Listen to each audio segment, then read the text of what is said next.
এবং 15 তারিখ ছিল বৃহস্পতিবার, তারপরে ছিল শুক্রবার, শনিবার, অর্থাৎ 6 দিন শাহজালাল বিজ্ঞান প্রযুক্তি বিশ্ববিদ্যালয়ের কোন প্যানেল কিন্তু প্রচার প্রচারণা করেনি।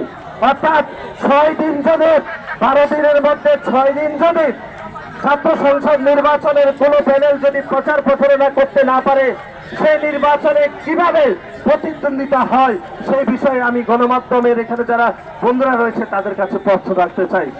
আমি মনে করি শাহজালাল বিজ্ঞান প্রযুক্তি বিশ্ববিদ্যালয়ের মাননীয় ভাইস চ্যান্সেলর, আপনি এত মিথ্যাবাদী, এত ভণ্ড, এত প্রতারক হয়ে আপনি বিশ্ববিদ্যালয়ের এরকম একটি গুরুত্বপূর্ণ পদে থাকার নৈতিক অধিকার হারিয়েছেন বলে আমরা মনে করি।